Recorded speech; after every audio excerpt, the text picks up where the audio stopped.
Today's episode of Our Poor Decisions is all about the Macallan, an ultra-luxury spirits maker. As you might have guessed from our show on Pappy, whiskey is not really my thing. But Pops, well, he loves single malts and was dying to learn more from our friend Mark. That's almost like a tear down my eye. That's so good. Join us this episode to learn more about the meteoric rise of Macallan and its dominant position as one of the most collectible whiskeys in the world. Today we're tasting the 12, 18, 25, and the 30-year-old sherry cask Macallans. And if you haven't had a bottle of corked Macallan, just wait until you hear Pops' story. Hi wine lovers, welcome to another episode of Our Poor Decisions. And I've got to say, I feel like single malts are more your thing than they are my thing. You know what, B? You're a good sport. Well, we did get a few requests from our viewers to do this video, so I guess... And I'm happy to oblige. Well, I just have one question for you. Yeah. Why would somebody pay $5,000 for one bottle of whiskey? Because that doesn't make any sense to me. Well, we'll talk about that. But what would you say if I told you that a 1926 bottle of Macallan sold for $2.7 million at auction last year? I would say that's crazy. And did they even drink the bottle? Nah, they didn't drink it. It's for collecting. And one of the things that these ultra luxury companies do well is that they appeal to the hoarding gene. Did I say hoarding gene? The collecting gene in all of us. Well, I definitely think you have the hoarding gene, but let's just get started. Despite the fact that the Scots have made whiskey for centuries, the single malts as we know them today are quite a recent phenomenon. It wasn't until after the Excise Act of 1823 that the Scotch whiskey industry really got started. The law legalized distillation in return for a license fee and set a per gallon tax which encouraged legitimate operations as opposed to the illegal barn production that was common at the time. So it's absolutely no coincidence that a bunch of distilleries were founded in 1824, including the Glenlivet and the Macallan. And then the Immature Spirits Act of 1915, which intended to curb consumption of cheap raw spirits by the British soldiers in World War I, introduced legal requirements to age the spirits in barrels, first for 2 years and then for 3. Welcome, Mark. Thanks for being here. Thanks for having me back. Hey, last time we did this, we were doing the Pappy. I know. We got to drink the good stuff last time. Drink the good stuff again today. This is pretty exciting. I'm excited about it for sure. Now, before we get into the tasting here, I want to mention to our viewers, you're here despite battling some pretty serious health issues. Yeah, I do. About 3 years ago, I was diagnosed with kind of a rare form of bladder cancer. And so I have been fighting it on and off for 3 years, and it's recently taken a pretty big turn. If you're going to live life, live it. When I asked you to come over and do this with us and help us do this, you were like, no problem. I didn't even think about it. I had an interesting introduction to Scotch. When I was 21, my grandmother, my nanny, she always called me Marky. She said, Marky, if you drink a Scotch and soda, you'll never have a hangover. And I thought, I have been given a gift of knowledge, and I'm going to use this wisely. And I did not. I went out the next day and I got a bottle of blended Scotch and a club soda and a lemon because I wanted to be fancy, and drank almost an entire bottle of Scotch. And needless to say, felt absolutely terrible. Consequently, I kind of shied away from Scotch for a while, but the next time I talked to Nanny, I told her that I had drank Scotch and sodas, and I felt terrible the next day. She said, well, how much did you drink? And I said, most of a bottle. She said, well, there's 2 lessons there. She said, number 1, I never said go out and drink Scotch and sodas. She said, I said drink a Scotch and soda. So lesson number 1 is pay attention. She said, lesson number 2, if you drink that much of anything, you got what you deserved. You know, B, have you ever gotten what you deserved? Yeah. I know I have, and it's just not fun. Macallan are famous for releasing unique limited bottlings that are popular with collectors around the world. There's the Color Collection, Harmony Collection, Home Collection, Space Collection, James Bond Collection, and Night on Earth Collection, Distill Your World series, the Tales of Macallan series, the Archival series, Rare Cask Classic Cut, Rare Cask Black, the Red Collection, and the list goes on and on. There's even a bottling named The Reach, an 81-year-old single malt distilled in 1940 just as the Second World War was breaking out. The 4 whiskeys we're trying today are the Macallan's 12, 18, 25, and 30-year-old single malts aged in sherry casks. They are referred to as the Classic range, and in my opinion, represent the foundation of the Macallan single malts. If you want to learn and taste about Macallan, these are the ones to start with. Do you want to tell our viewers just basically, we have a background segment on a little bit about the production and how these single malts are made, but just keep it very simple. Like, how do you make whiskey? So if you think about the big family tree of whiskey, there's two main branches that come out of it. There's neutral grain and there's malted barley. So malted barley, which is what we have here, also kind of referred to as whiskey without an E. If you look up the spelling, this whiskey doesn't have an E. Bourbon whiskey has an E in it. Now you know. And it's not just because we're talking about the Scots versus the Americans? It's not. Essentially, the difference is malted barley whiskey takes barley, the grain, and what malting means is it germinates it, so it produces a specific sugar, which can then be fermented. American whiskey uses corn for its sweetness. So simplistically, there's less ingredients in the start of malted grain whiskey, and the wood plays a very, very important role in it. There are 5 steps that all affect the profile of the final malt whiskey. First, there's the malting process, whereby the starch in the barley is converted into maltose, which is a sugar that be converted into alcohol. It's during the drying of the malted barley that peat is used to impart smoke flavors, and the amount of smoke can be measured in parts per million. The next steps are the mashing and the fermentation, each contributing to the final flavor profile. The efficiency of sugar extraction in the mashing affects fermentation and alcohol yields, and the length and temperature of the fermentation process impacts the production of flavor compounds. The shape and size of the stills influence the spirit's heaviness or lightness. The Macallan stills are famous for being curiously short. And finally, the cask type, warehouse conditions, and aging time contribute to the complexity and smoothness of the whiskey. Both American and European barrels, or casks if you like, are used. Macallan is famous for using sherry casks and went as far as to acquire a Spanish sherry producer last year in order to secure adequate supply of sherry-seasoned casks. You mentioned to me before we even started recording, you said, I think we're making too much out of this single malt term.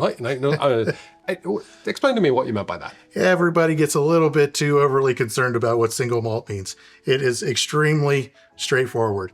So single means one. Malt is kind of the term that refers to whiskey in Scotland. So it's one whiskey from one distillery. I didn't know that, so now I know.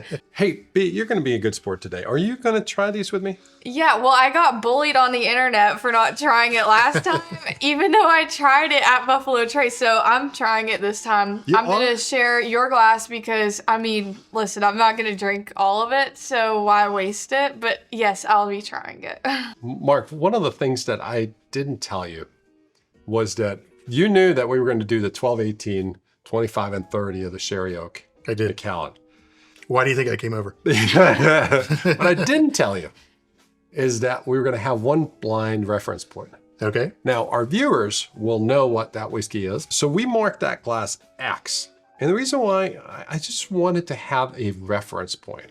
Without a different producer, it's just really hard to describe why Macallan is so different. Well, I love it. I love the way that we have this set up where you have basically the 4 pillars of Macallan's base products made the same way, aged with the same style, same kind of wood, but time is the difference between them. I'm excited to see these all side by side. Honestly, I've never had the 30. I have never had the 30 either. I'm super excited to try it. B, have you ever had the 30? I know No. B probably doesn't really care that much, but you know what? The reason why we're not doing this blind, by the way, is that it's so obvious from the color in the glass, so that it wouldn't really be that hard for us to guess which one was the 12, which one was the 18. There's a distinct difference. You take a look at it, and if the camera doesn't really do it justice, just trust us on this. I can see the color difference easily. And that wasn't really the case with the Pappy. One of the things about Scotch whiskey that isn't as prevalent in American whiskey is the age, how long Scotch can stay in a barrel. Part of that reason is the cooler climate in Scotland. There's not as much evaporation. So the longer the liquid stays in it, the more of it there is to pull out. There are 5 regions of Scotch whiskey: Speyside, Highland, Lowland, Campbelltown, and Islay. And all with their own unique characteristics.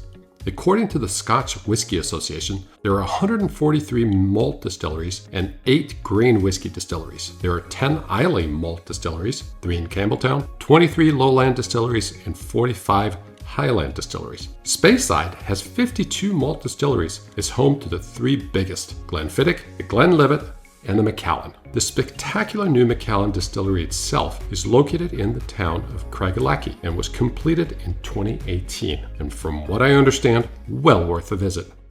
Before we get started, remind B and me and our viewers how we should smell and how we should taste. And, Absolutely. Want to take us through that again? Rule number 1, always part your lips. The reason being, you can allow ethanol molecules to escape your palate. Otherwise, they build up in your sinuses, and inevitably all you're going to smell is alcohol. Smells good. So, yeah, a lot of honey. Ooh. It smells good. I'm not saying it's going to taste good to me, but...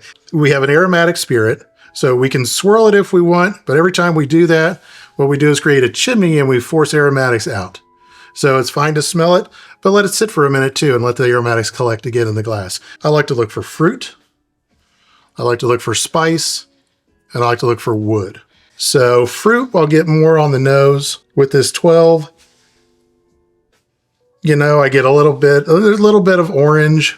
It's definitely honey. Definitely honey. Kind of bready a little bit. Maybe even you might say some apricot in there. You know what I don't get?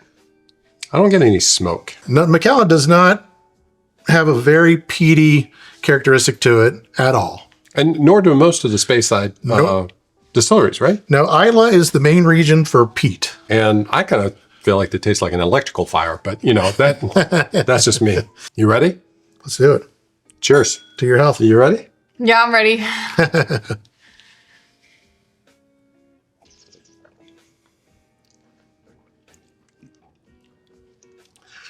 Man, I know it was just Christmas, but like baking spices and like cinnamon and like ginger and all those, fun cookies and things we had just all come rushing right out to me. I get the cinnamon and the spices, but it's just kind of burns and it's spicy, so I don't know. Tastes like burning. I love this in the winter. In front of a fireplace. Mm-hmm. Just, You always say that. But I just love being comfy and comfortable and hygge. I really like the 12. 12 is plus minus $100. Right. And when we're jumping up to the 18, it's like plus minus $400.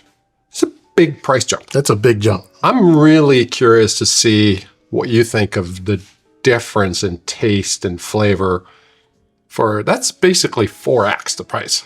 And then aren't we going up to like crazy amounts? 50x the price? Or Yeah, it's that much. You want to go to 18 next? Yeah, let's try the 18. I don't get as much fruit, and I don't get the honey that we got on the 12. No, I don't get nearly as much honey. I get more of like more spice in there. There's wood? There's definitely more wood, but like way more like dark chocolate. I need to refer to the expert here. I get the dark chocolate now that you said it, but I don't know if I could, it would pop out to me naturally, but... It's a language you have to learn. I'm kind of getting pine. Yeah. I don't know. Well, I'm gonna give it a shot. Sure. No pun intended.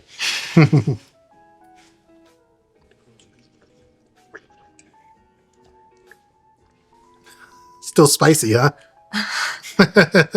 There's just a lot of flavor. It's a very strong flavor profile. It's smooth and it's...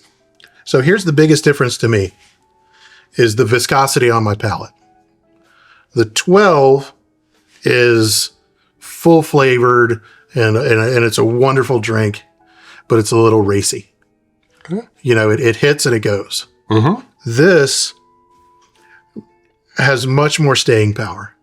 My tongue is still kind of like tingling from, some of the alcohol esters through some of the spices. I'm still tasting it. Yeah. Me too. So that maturation level in flavor, as that goes along, as we get into the ones, that we're not as familiar with, assumptively, we can imagine that these are going to get more body, more complexity.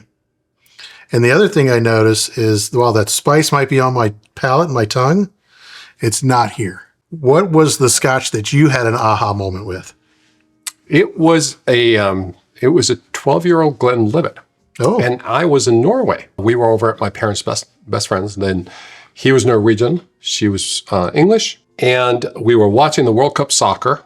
And he asked me, would you like to have a glass of Glenlivet? And I said, no, absolutely not. I, like you, did not care for Scotch, did not care for whiskey. And he looks at me and he says, son, I think it's about time that you get to appreciate some single malt. And he poured me a glass, and that was the end of it. and here we are today. History.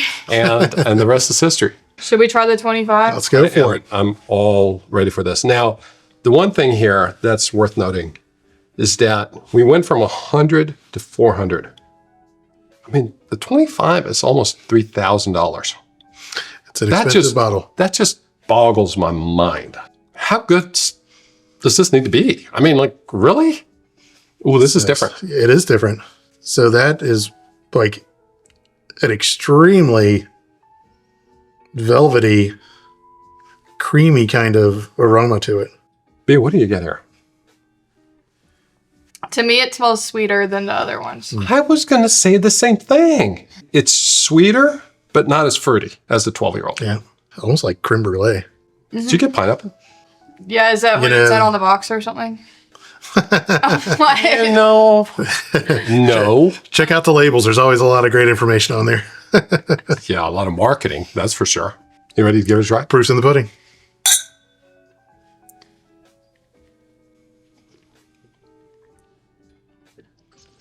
So that one kind of went up Yeah, a little bit. I thought that was a little hotter. Yeah. There's no heat in my throat, but there was a little burst of like kind of ethanol alcohol heat that hit my sinuses. I thought it was sweeter than the 18. It's definitely sweeter. I don't know if it was just because you said pineapple, but I did taste a little bit of pineapple. You are such a good sport. Thank you for being so supportive. So in my corner. So you mentioned pine in on the 18, I think. Yeah. I can get a little bit of pine, but I also like with this, it's like almost like a maple now that I go back to it. You know what I want to do, B? I want to try a reference. Okay. So we've tried 12, 18, 25 Macallan Sherry Cask. Okay. I want to try the reference. I want to throw that in there and just see, how does this compare? Wow. So it's super fruity. Like the nose is like, Oh, wow. There's your pineapple. Yeah. This smells like, there's a British dessert called trifle. There's like a mandarin orange and like, It's, like kind of raisiny. I really like the nose on this. You want to try it? Let's try it. B, you want to go first? No, you got it. Come on, you want to go first? No, you gotta try it with Mark. I'll try it second. It's fine.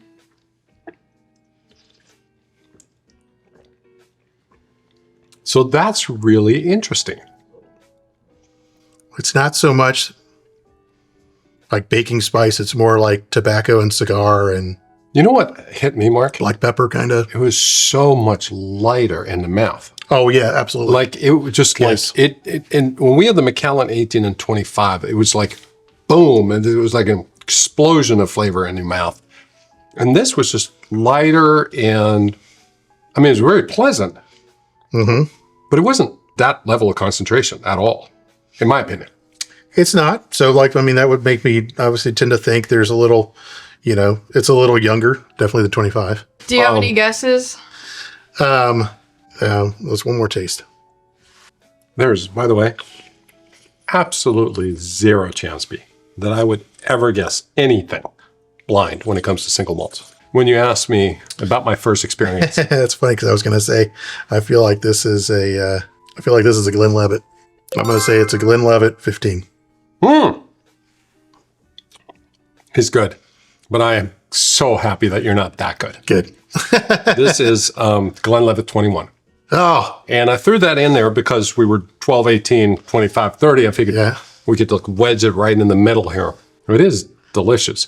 And the other reason why I put Glenlivet in here, Glenlivet is, I think by far, and I think double the next, which is Macallan, I think, bestseller in terms of brand for single malts in the United States. So This is a brand that clearly people enjoy here. Absolutely. So I want to ask you a question. Have you ever had a corked bottle of whiskey? I've never even heard of that. Do you know that I have had a corked bottle of 18-year-old sherry cask Macallan? I would think as much Macallan as you drink, you would be an expert on that flavor. Would know immediately. Here's the thing. During the pandemic, my best friend texts me over and he says, I bought this bottle of Macallan. I think it's corked. Can you try it? I'm like, no, it's not corked. It's a Macallan. It's not going to be corked. So he brought it over, smelled it immediately. Boom, corked. So he called the customer service and talked to them, and they were like, well, you got to take it back to where you bought it. Well, he bought it in LA, I think. It wasn't going to happen. So I ended up writing a letter to the managing director of Edrington, which is the mothership, sent the bottle to New York and said, I think you got a corked bottle of scotch or Macallan 18, and you should know. It was amazing. Couple of weeks later, I get an email. He's like, yeah, I think this is actually happening. We're going to send it to QA and have it analyzed. And by the way, I'm going to send somebody to your house and get your bottle to replace it. And I was just blown away. Well done, Macallan. And I just thought it was, a great response, way to get back into it. And quite frankly, way to care about the quality of a product, right? Like, it would have been so easy to dismiss somebody but these guys really care about their craft. That's a gigantic company. For them to be willing to laser down onto one specific bottle that one specific person had one specific bad time with and fix it. Man, way to go, Macallan. Yeah, that's like $1.5 billion company. So we'll put the letter that Pop sent to Macallan in the description, and then we'll also put their response in the description as well. Should we try the 30? You're handling it with such care. I know. So I have never had a 30 before. I went out and purchased this specifically for our show, Mark. And I got to tell you, it's not an easy purchase. In the bar industry in North Carolina for 30 years. Mm-hmm. And I have never seen a 30-year bottle of Macallan. This is the way you live, brother. Well, open mouth, right? Open mouth. I almost want to close it just so I don't lose any of this. This is very different than the 25 again. It is very different than the 25. Yeah, that's more fruity. This seems really woody. I think it's very woody. I think it's very it's just soft. It's got some spices to it, I feel like. Not to confuse brands, but there's almost like a cognac kind of complexity to the nose. Oh my gosh. It totally is. Yeah. And I might like single malt better. Like raisiny kind of. Yeah, there is. There definitely is. Well, you want to give it a shot? Yep. Again? So I would like to say before I taste probably one of the most luxurious whiskeys that you could ever taste in the world, that while I may be going through a tough battle with something, life is always a treat. This gives me an opportunity to forget the tough things and enjoy the best things. So, cheers. Thanks for having me. Thanks for being here. Cheers, Mark. Cheers, everyone. It's almost like a tear down my eye. That's so good. That's velvety. That is way smoother than the other ones, for sure. Mm-hmm. There's barely even just the slightest little sense of a little ethanol that hit my sinuses, but it immediately gave way to these baking spices finally that are coming through. And there's ginger and there's clove and nutmeg that's right in the middle of my palate, kind of real tingly, just holding out right there. When we tried the Pappy, we tried the Lot B, we tried the 15, we tried 20. We did not have the 23 on the show. Good. But one of the things we talked about on the 20 is that it almost gets a little too wood. It's almost like it's too concentrated and it loses a little bit of that sweetness.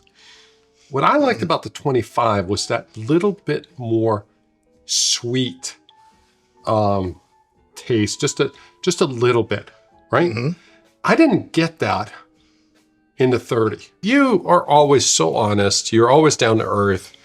You can always kind of like just cut through the BS. What's your take on it? Well, I do think that this one tastes the best to me. Really? Yeah. I mean, I wouldn't say, oh, it's great. Like, I mean, I just don't have the palate for it. I thought it was really smooth, like you said, velvety, and yeah. So are you saying, B, if I get this right, you'll drink single malts as long as it's 30 or Macallan? Yeah, I'll... Well, it narrows it down pretty quickly. I mean, I just want to make sure so that, I don't want to, give you something like, a 25 or, 18. It has to be... I'm very, very refined. All right, so what do you think? What's your favorite? The 30. Yeah, it's remarkable to me. It lives up to what?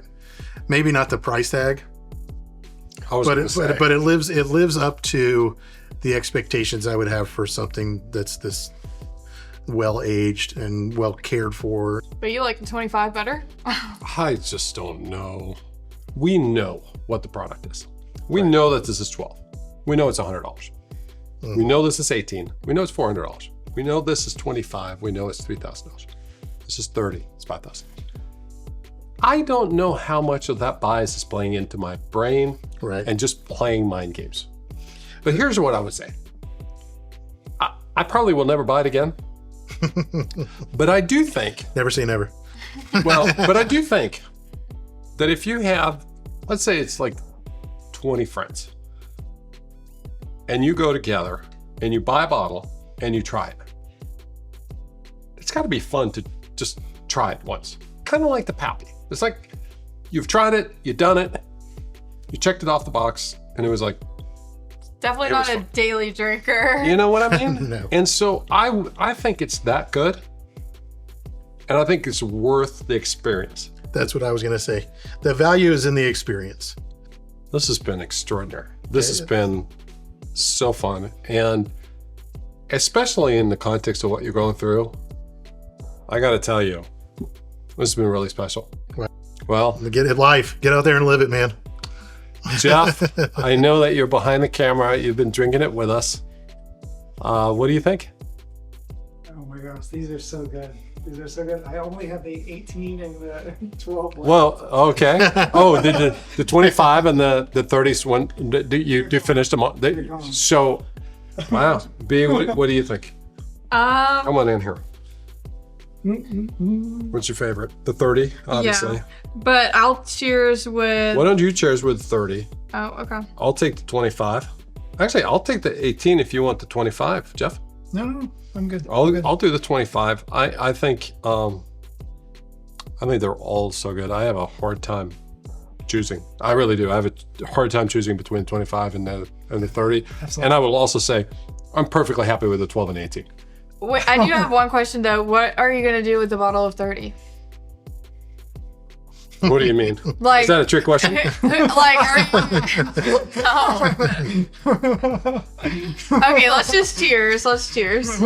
Here's to a new combination on the lock to the vault over here. Yeah. Cheers, everyone. Cheers, guys. And you know what? Thank you for watching. Thank you. So, Mark, we're here after the show, and I know that you could taste this much. You can't really have much, can you? I can't, unfortunately. You know, it's all about quality over quantity these days. It's quality over quantity, for me. And 3 years ago, I was diagnosed with a small tumor in my ureter. So what it technically was, it's called transitional cell carcinoma, or urothelial cancer. You got kidneys, ureters, which connect the kidneys to the bladder, and then the bladder is, where you release. What unfortunately happens, or what's unfortunately happened in my scenario, is the system itself has been basically compromised. Okay. So the flow may go from the kidneys to the bladder and out, but my cancer started in the middle of it, so it kind of has gone both ways. A lot of times bladder cancer, which is fairly, is not uncommon, in men, the cancer stays in the bladder and the bladder can be treated. Yeah. And tumors can be removed. And as long as they stay low grade and non-muscle invasive, it can be treated and quality of life can, be kept at a pretty high level. And there's a lot of treatments for it, right? A whole lot of treatments for it, Yep. everything from chemotherapies to immunotherapies to lots of stuff. Yeah. It's very survivable, very, very livable. But so what I understand is that you now have gone through treatments, the removal of the tumors for about 3 years. You've gone through some immunotherapy, didn't really work. Unfortunately. And now yesterday, And so yesterday I received news that I kind of have one last option as far as a cure is concerned, which is a fairly life-changing surgery that will remove about 80% of my full renal system. So Okay. I'll lose a kidney, a ureter, my bladder, my prostate, and my urethra. And so I'll be left with one functional kidney yeah, and ureter, and I will have a stoma, which is basically a tube to the outside, which is made of my own tissue, so it's natural. yeah, And then an ostomy bag on the outside, which will collect urine. Yeah. And on with life I go. I can live a healthy life with one kidney. Yep. I can live a healthy life with the bag. It dramatically changes the way that I eat, the way that I drink, yeah. and the way that I live my life, but I am still alive. And so everything else, while they're wonderful treatments and they're very helpful to other people, for me, unfortunately fell Just into a false hope. It just didn't work. It didn't work for me. We talked about earlier on the show how fortunate we are. Yes. And there are a lot of people who comment on we try, this expensive bottle of wine and expensive bottles of liquor. And, I don't think there's a day that goes by that, I guess it sounds like a cliche now that I'm with you, but it's like, how lucky are we? And despite everything that you're facing, you're like, no, I'm going to make the most out of it. I'm one of the luckiest guys you've ever met, trust me. So, yes, living life to the fullest is still the goal. There are lots of people that are way worse off than I am that I want to help. And my hope is That's that amazing. if me talking about this and sharing my journey and my story, if one person hears it, decides to go talk to a doctor about something that doesn't seem right, finds something, gets it taken care of, it's 100% worth it what I go through. And hey, not to get into the nitty gritty here, but what should people be looking for? Some of the signs, if you have blood in your urine, That's a big, that's sign, the right? number one sign. If you, tend to have a little bit more frequency than you're used to having to go to the bathroom, if you have any burning sensations, if you kind of suddenly start to have pains for no reason, losing weight without trying, you're tired for no reason. I know a lot of people that I care very deeply for that don't like to go to doctors. My advice: to face it head on, lean on the people that are around you. When you find yourself back on your feet, help lift somebody else up. And hey, cheers to that. And by the way, for those of the viewers who read our description and want to learn a bit more how you can help, there'll be information in the description on how you can help Mark in his journey. He's about to face a pretty serious surgery, and quite frankly, you haven't been able to work since September, right? And I have, unfortunately, yes, it's been quite a while since I've been able to have enough stamina. I completed 30 years as a bartender. The bartending has been the absolute love of my life to do. I love to talk. I love to educate. I love to share. I love to experience. It was a job that I was born to do.